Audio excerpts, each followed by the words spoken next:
Hello, this is Tony Hiller from RealClimateScience.com.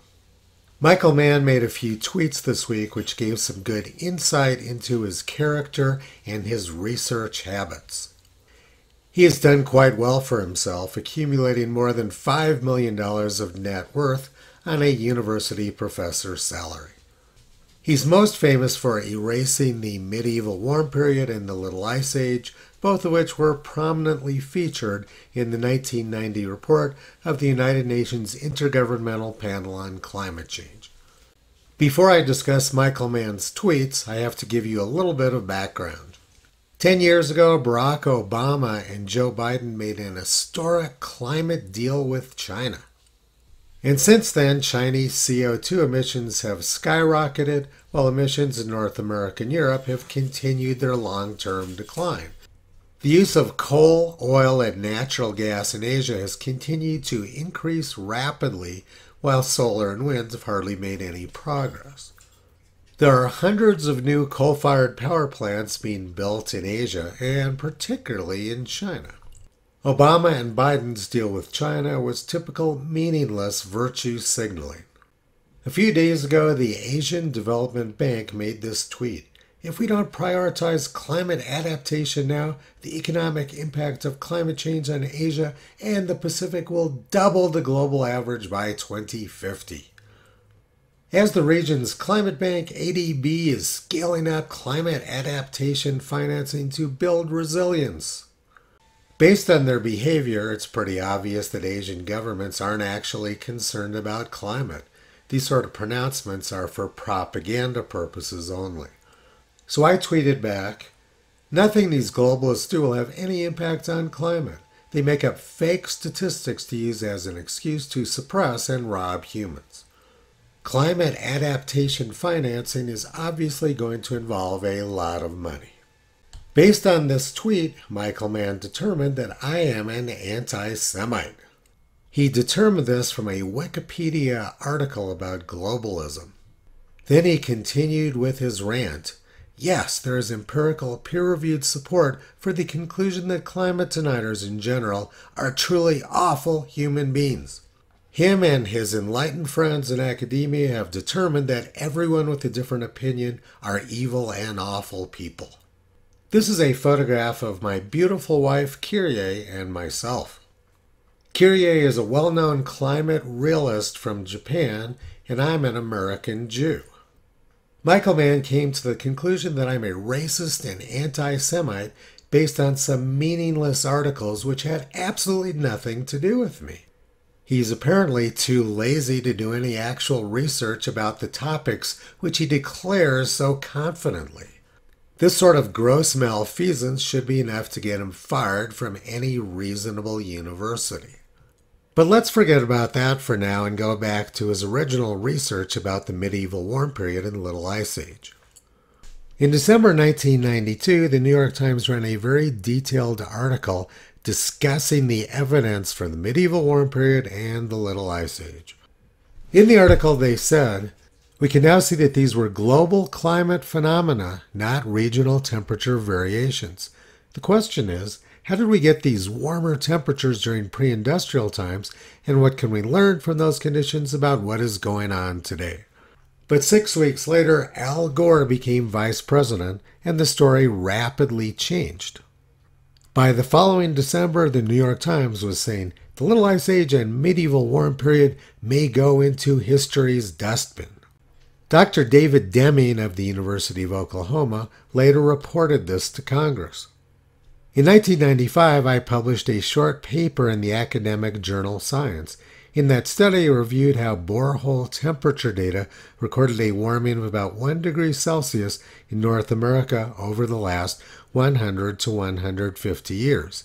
The week the article appeared, I was contacted by a reporter for NPR. He offered to interview me, but only if I would state that the warming was due to human activity. When I refused to do so, he hung up on me. I had another interesting experience around the time my paper in Science was published. I received an astonishing email from a major researcher in the area of climate change. He said, "We have to get rid of the medieval warm period." And Michael Mann was the guy chosen to do it. He got rid of both the medieval warm period and the Little Ice Age in his 1998 hockey stick graph. This is how Michael Mann does research. He reaches a predetermined conclusion and then manipulates information in support of the conclusion which he already reached. In 2015, the editor of the Lancet Medical Journal wrote this: "The case against science is straightforward. Much of the scientific literature, perhaps half, may simply be untrue. Afflicted by studies with small sample sizes, tiny effects, invalid exploratory analyses, and flagrant conflicts of interest, together with an obsession for pursuing fashionable trends of dubious importance, science has taken a turn towards darkness. As one participant put it, poor methods get results." Michael Mann has made millions of dollars getting results from poor methods. And his spewing of hatred is nothing new for mainstream science. The Ku Klux Klan and Nazi Germany were largely motivated by mainstream academic research in the United States. The science of eugenics was featured at the 1921 meeting of the American Association for the Advancement of Science, and later went on to be the motivation for Nazi Germany. The Nazis, when proposing their own sterilization program, specifically noted the success of sterilization laws in California. In 1905, Japan proposed this language to the League of Nations.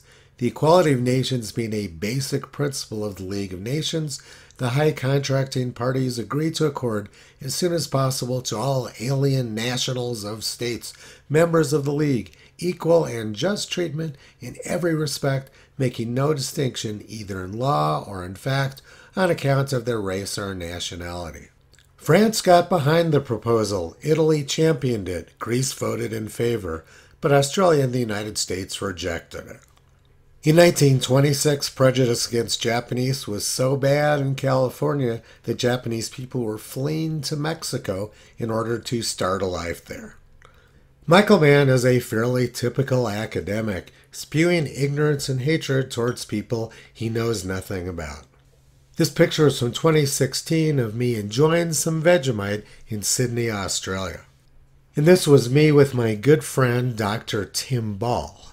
Michael Mann sent Dr. Ball to an early grave via a nuisance lawsuit, which severely stressed Dr. Ball and bankrupted his family. At the conclusion of the trial in British Columbia, Michael Mann's lawyer agreed to pay legal fees and court costs, which were incurred as a result of Michael Mann's frivolous lawsuit. But Michael Mann, being the person of low integrity and character which he is, has never paid the Ball family a single penny of the millions of dollars he owes them. But he is constantly being rewarded for doing the bidding of politicians like Al Gore. Michael Mann does everything he can to keep people from questioning his obviously fraudulent work. He's exactly the type of politically motivated academic which Carl Sagan warned us about. And this combustible mixture of ignorance and power, sooner or later, is going to blow up in our faces. I mean, who is running the science and technology in a democracy if the people don't know anything about it? And the second reason that I'm worried about this is that science is more than a body of knowledge. It's a way of thinking, a way of skeptically interrogating the universe with a fine understanding of human fallibility. If we are not able to ask skeptical questions, to interrogate those who tell us that something is true, to be skeptical of those in authority, then we're up for grabs for the next charlatan, political or religious, who comes ambling along. It's a thing that Jefferson laid great stress on. It wasn't enough, he said, to enshrine some rights in a constitution or a Bill of Rights. The people had to be educated, and they had to practice their skepticism and their education. Otherwise, we don't run the government. The government runs us. Toto's been pulling back the curtain on junk climate science for 16 years. You can visit him and his family on the web at realclimatescience.com.